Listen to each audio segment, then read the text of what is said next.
Much going on this month. I know how busy you are, Deidre. Deidre's done an amazing job, absolutely amazing job working with the Nisei Veterans Memorial Association there. And the site there has not only got a new exhibit that's going on. We do. Absolutely you do, and it's a good one. And on top of that, you've got two other things going on. You've got your wonderful lunch coming up with former Governor John Waihe. Yes. That's coming up on the 28th, right? That is correct. We currently have the exhibit all on the 442nd that is going to be running through August. And in the meantime, on Saturday, we decided to start a leadership series because the veterans and their values, they were all about leadership and giving back to the community. And the men of the 100th Battalion back in 1952 adopted the motto of continuing service as their motto. And that came to be our center here on Maui. Each island had something. But we thought, what better way to share the values and the stories and moving forward than through luncheon series. And so we've asked all of our current and our former governors to come back throughout this year. So we started with Governor Ariyoshi back in February, and he came and talked about his time as governor and in the State House. He's 92, and it was a lovely afternoon. And so this... Well attended, too. It was very well attended. We had about over 90 people. And on the 28th, we have Governor Waihe, who is the first governor of Hawaiian descent. And he's going to be talking about values of leadership and the values of aloha and how they guided him through his career and how they are so timely, as timely now as they were back in the 1980s when he was governor. Well, this is a special event, and I know you have so much going on at your location. I want to remind people this is not at the Nisei Veterans Memorial Center.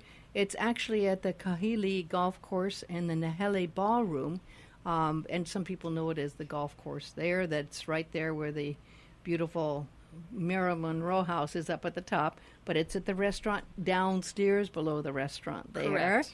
And it's going to be not just a talk, but a luncheon as well. That's right. This time we're actually doing a luncheon. Last time we did poo-poo, but I think everybody came to enjoy and to eat. So we worked with the Kahili people and have a really nice buffet with lots of vegetarian options that are more than just cut up carrots and raw cauliflower. So some really nice things there at Kahili. And it's $35 at 1:30 in the afternoon, and people can call our office to arrange for tickets. And again, this is something you should get on, folks, because it's hard to believe it, but it's the Saturday after next. I know. It's right around the corner. And we are filling up. We have some students from Punana Leo schools who are going to be doing a special little welcoming event. Aww. We talk about the next generation, and so every opportunity we get, we try to bring in students. For the Governor Ariyoshi event, we had a lovely young lady, Kayleen Lau from Kamehameha School's Maui campus, share her report on MIS veteran George Sano. And so for Governor Waihe, we thought it would be appropriate to have Punana Leo schools, and we also have a handful of students coming from Kamehameha schools as well. So we really want to share these stories with the greater community and definitely that next generation. Well, the number to call is 244-6862, 244-6862 to get your reservations in for this very historic event, April 28th, the Saturday after next, at 1:30 for the continuation of the Leadership Series. Now, one thing is I found extremely interesting is understanding the values, and we've been doing a series of talks about the values. And I know you've been very touched because you've actually worked with some of the key people who have been dedicating their lives to continuing the understanding of why these values are important. And it's interesting how they go from generation to generation, but it may take a lot for people to realize that this isn't something that ever gets old, and it goes between all generations as far as these values that are shared by some of these amazing veterans that actually served in the 442 that gets carried on to this day. That's true. And even though we are the Nisei veterans and we talk about the Nisei values, which means second generation Japanese, these are American values. These are the values of aloha. I mean, they are all similar when you talk about respect and compassion, loyalty, hard work, making sure that kodomo no tameni, making sure that you're doing it for that next generation. These are not dissimilar from the values of aloha. And you're right, they don't grow old, and it's a lovely experience to be working down at the center and having, Mr. Masao Motooka, meeting him at an event. He was in the military intelligence service, or Hiroshi Arizumi, or Tom Yamada, who is 104, Dr. Ohata, who is 100, and they come in and you just get lost in their stories and their wisdom, and you can't believe that an hour has gone by. It feels like just a few minutes that you're just captivated by their lives and what they sacrificed and what their families sacrificed, and yet what they came back and did for our community. You've been having this new display that's going to be going through, I believe, August on Correct. the 442nd. Yes. And people coming in, what are the comments you're hearing from people who are looking at the exhibit going on now? A lot of one-word expressions like "wow," "amazing." A lot of people who come in and then share their family stories. These men were very private. They were very quiet. Most of them came home and they didn't tell their families about what happened for all sorts of reasons. And so we get a lot of people coming in and saying, "Oh, I didn't know what my father did, but then when I had my son and he got to talk to his grandfather, he shared stories." But people had no idea. We had a family come in the other day, and we brought out a box of items that another family member had donated. And they said, "Wow, we didn't know that Grandpa got a Purple Heart. Wow, we didn't know he got a Bronze Star." Oh. So it really, the archives acts as a bridge. It acts as closure. It's very, very cathartic, I think, when people come into the center. I know you've had at your location Governor Ige, yes, and some of the other former governors, yes, come in. What's their experience about seeing this amazing story? Well, Governor Ige was very, very interesting because for those who know our board, David Fukuda has sat on our board for many years. He has since moved to California. But his father was Mitsuyoshi Fukuda, who was the first Japanese-American commanding officer. Wow. And it turns out that Governor Ige's father served under David Fukuda's father. And when David Fukuda and Governor David Ige met at the center, they talked about their fathers, and it was a very sweet and emotional time, and you could just see a lot of things connecting in their minds. And these value lunches you've been holding now, this will be the second one coming up on the 28th. How are we seeing some of these people who've been so much a part of Hawaiian history? How are they feeling from their wisdom and perspective now out of office? Some of them quite a few years. Yes. Looking back and seeing what's been happening, their reflections. What do you learn from their reflections after all these years?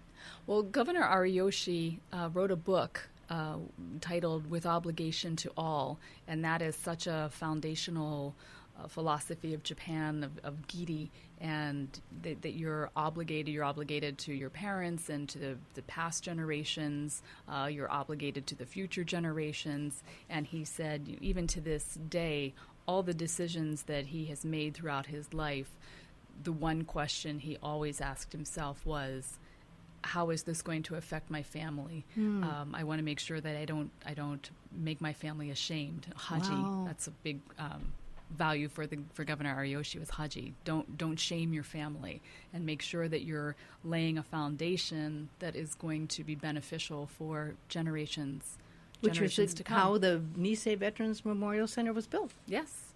Absolutely. Exactly. And look at how it's touching people now. So I want to encourage people, before we get into the next subject, to sign up for the luncheon. It's very, precious and important that we capture some of these stories before some of these people pass on. Exactly. That we hear what they have. This is our oral history that you get, which is very different than reading about. When you hear from the mouths of these people who were so much part of Hawaiian history, when you get to hear them talk, when you can shake their hands and meet them, when you can find out what really was going on, you then are part of that bridge and that connection you're talking about, and you understand a little more about where we are now. Right. This is really important, and I'm so glad you're doing it. Again, call 244-6862 for the luncheon with Governor John Waihe. Who himself is such a charming speaker, and I think he could just get up there. He's one of those people, he could get up there and read the telephone book, for those who know what telephone books are, and it would still be charming. So I really look forward to hearing him speak. Now, there's another important announcement. Yes. People might have seen or heard about this one, which is that you're going to be able to bring Go for Broke, an origin story. It's the Maui premiere happening at the historic EO Theater on May 3rd. Is that a Saturday? It is not. It is a Thursday. A Thursday night. Okay. Tell us We a like little to mix it up. how you got this, and it's not just you can actually do for and see the movie premiere for just either $20 or $25. The $25 seats are almost sold out, so you should get on that right away if you want by calling the EO Theater at 242-6969. But then there's also going to be a special pre-movie dinner and 40s cabaret show at 5 o'clock with the dinner from The Kitchen. The Kitchen. Yes. So tell us about this amazing movie. Well, Stacey Hayashi has been working on this film for the past 16 years. She herself is a very established. She's written the Journey of Heroes book. It's a comic book series that talks about the 442 and the 100th Battalion. She's very involved with the veterans and just loves them to death, and has been working on this movie for 16 years now. Wow. Yeah.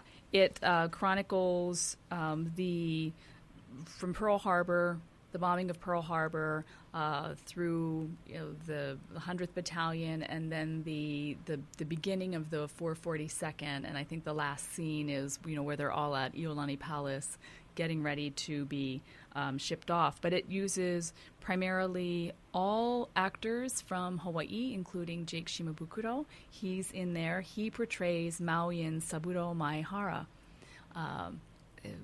who had a tragic story. He was killed in action, but we have this beautiful collection of these letters that he wrote back and forth to his daughter while he was away. But Jake Shimabukuro plays him, also did the soundtrack for it. Wow. And it was there were scenes that were also shot on Maui, especially when they were doing the scenes about the Coach Sakamoto and the 3-year swim club, which we had talked about a little bit about last year. So it's very historic. It has a lot of Maui stories in there, and we're just so thrilled to get it. Some of the other actors include Peter Shinkoda, who's with the Netflix, the Daredevil series, Cole Horibe, who's with So You Think You Can Dance, and for those who love Kikaida, Ban Daisuke is in the movie as well. But we really wanted to get the movie to Maui. It had premiered at the Honolulu International Film Festival, hadn't come to Maui, so we've been working with Stacey. A big mahalo to Maui Matsuri, the Japanese Cultural Society of Maui, who helped us facilitate the conversation to get the movie over here. And then our sponsors, Arizumi Brothers and Maui Sons and Daughters of the Nisei Veterans, who are actually allowing us to bring the film over here. It's an historic film. It's a historic film, And not only that, it's something that was done here in Hawaii. and it's very excellent. She did a wonderful job with it. And this year is also the 150th anniversary of the immigration of Japanese to Hawaii, Gannenmono. I didn't know that. So what Maui Matsuri, Nisei Veterans Memorial Center, Japanese Cultural Society of Maui, we kind of all got together and wanted to make this movie part of that overall Gannenmono celebration. So it's going to be a fabulous week, that Maui Matsuri week. We're going to kick it off. The Kaiwo Maru training ship from Japan is going to be docked in Kahului Harbor. Really? And then we have our movie, and then Maui Matsuri. So it's going to be a fun week. When does Stacy come over? Stacy comes over the morning of the movie, and she's going to stay overnight and then leave the next evening so she can enjoy the Maui Matsuri. We're going to have to do something on my travel show that week in May to talk about this.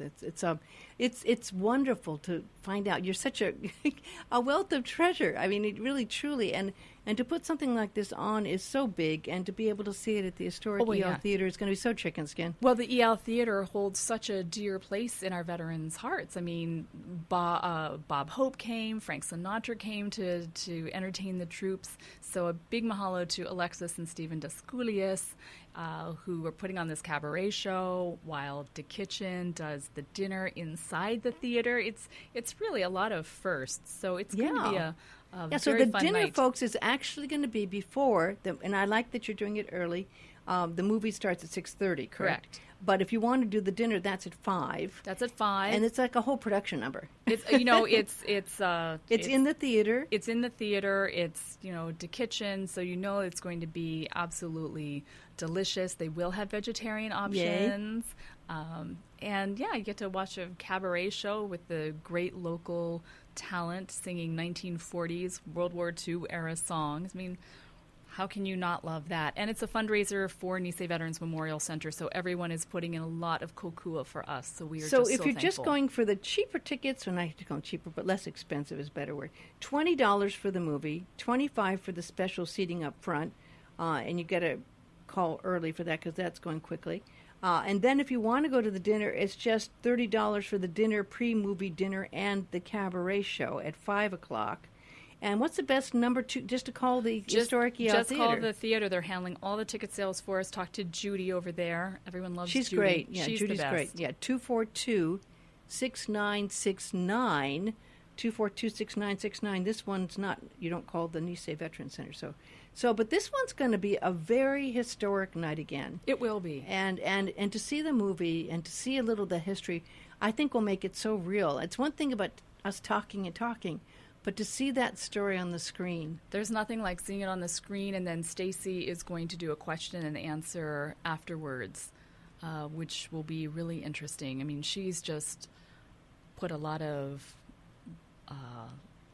her life and her funding into this movie, and so we want to make sure that people can come out and see it and enjoy it. And well, it creates a legacy. Not just we'll be seeing it for the first time, but people will continue to see this movie even past our generation. yes. Yeah. So that's very important. And I thank you so much, Deidre, for all the work you do. I mean, it's really amazing. And to sign up for the lunch or anything else that is involved with the Nisei Veteran Center, what's the number to call? 244-6862. And the website? NVMC.org. Thank you so much. Thank you. Aloha. Thank you. Aloha. Thank you. Aloha. Thank you. Aloha. Thank you. Aloha. Thank you. Aloha. Thank you. Aloha. Thank